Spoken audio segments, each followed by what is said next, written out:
通知廚房。大家好，我係通少，歡迎嚟到通知廚房。今日我會同大家介紹一個梳芙里班戟漢堡，佢都幾受歡迎噶。睇過呢個短片之後學識咗，以後就唔使出街排隊買啦。首先將啲牛奶、油同埋糖放喺個碗入邊，將所有嘅材料攪勻，將啲牛奶攪到佢結身乳化為止。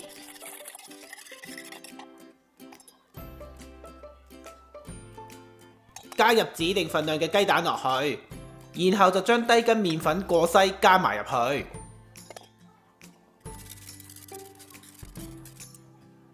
之後就將所有嘅材料都攪勻，令到佢順滑為止就得㗎喇。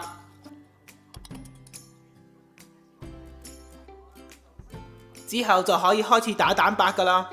要令到個梳芙里班戟唔會咁容易塌落嚟嘅話，就視乎你個蛋白打得夠唔夠好啦。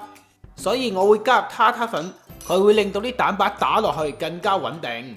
除此以外，我亦都會加一個新嘅秘密武器落去——神奇粟粉。蛋白霜加咗粟粉，煮熟咗之後，佢哋下塌嘅程度會大大減少。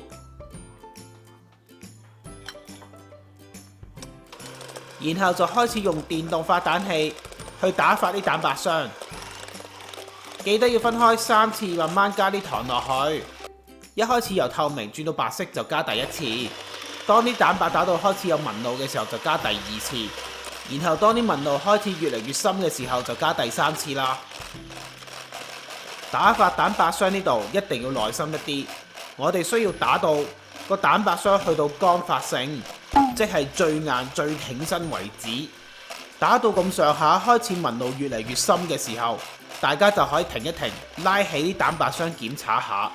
如果拉起咗見到佢可以成為一個尖頂，非常之挺身嘅話，就打好㗎喇。將1/4打到非常之硬身嘅蛋白霜加落去頭先啲蛋黃麵糊入邊，將佢哋搞到完全混合為止先。而家就將啲溝稀咗嘅蛋黃麵糊加翻落去頭先打好嘅蛋白霜入邊。記得呢個時候要溫柔啲，一爬一撥咁樣，慢慢將啲蛋黃麵糊同埋啲蛋白霜混合好，唔好搞太耐，令到啲蛋白霜燒泡啊！搞好晒之後就記得檢查一下，搞好嘅麵糊應該都係保持結身同埋挺身噶。如果太稀嘅話，就已經係失敗噶啦。你可以選擇重新做過都得噶啦。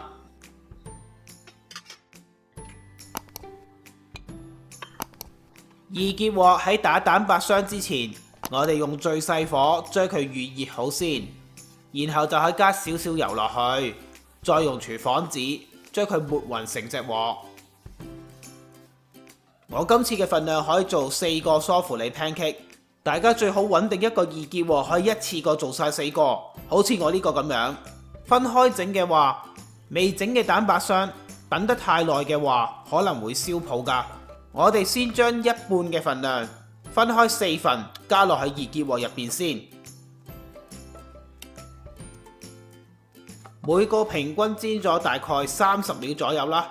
你就將剩低落嚟嘅 pancake 麵糊又分開4份，加翻落去頭先喺鑊入邊嗰啲梳芙里 pancake 漿上邊。我哋需要整厚啲嘅梳芙里 pancake， 咁樣即使佢一間出嚟之後縮翻水都好，都會有一定嘅高度。然後就可以冚蓋，用指定嘅時間同火力將第一面煎好先。煎好一面之後就可以打開蓋，然後就攞個鑊鏟輕輕手咁樣將每一個梳芙里 pancake 都反轉。你睇我個梳芙里 pancake 煎得幾靚仔，我都做到嘅話，你一定會做到嘅。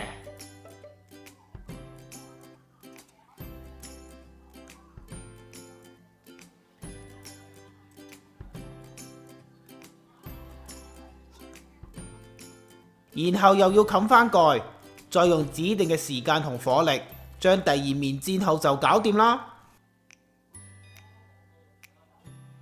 好，搞掂晒啦，第二面都煎好。我哋而家就將啲梳芙里 pancake 放喺鋪咗牛油紙嘅碟上邊攤凍。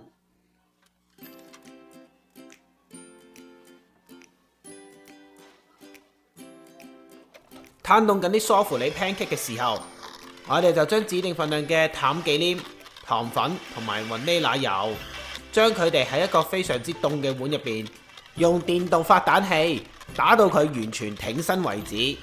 同埋呢個時候，你哋可以準備你中意食嘅生果，例如士多啤梨、香蕉、藍莓，都係啲唔錯嘅選擇嚟㗎。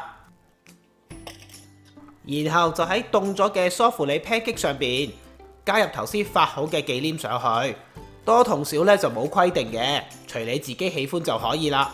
之後再鋪埋啲生果上去，我呢就鋪咗一啲切開咗嘅士多啤梨。最後呢，就將另外一塊嘅梳芙里 pancake 冚喺上邊，咁我哋嘅梳芙里 pancake 漢堡就完成啦！哇！唔使再出街排隊去買啦，自己屋企整一樣整到咁靚咁好食，而且一啲都唔難整㗎。要梳芙里 pancake 唔好下塌得咁犀利嘅話，就好視乎睇下你個蛋白霜打得夠唔夠好啦。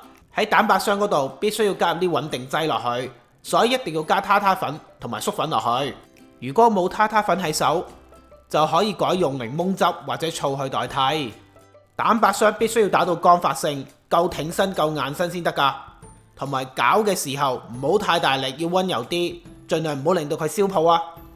爐頭嘅火力咧，大家一定要自己試啊。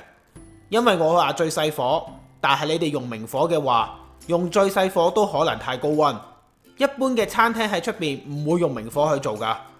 如果太高溫嘅話，甚至你要熄咗火，煎咗佢1-2分鐘先開返火啊。另外千祈唔好加水，加水會令到鑊入邊嘅熱空氣太強，咁樣個 pancake 當然會著得好高，不過一遇到冷空氣就會縮得好勁㗎啦。材料正確嘅份量、食材嘅牌子同埋相片都可以去我文字食譜嗰度揾到。喺呢條片嘅煙火就有呢個食譜嘅連結提供俾你去參考㗎啦。通知廚房仲設立咗網友交流專區，歡迎大家加入同其他網友互相交流、互相學習。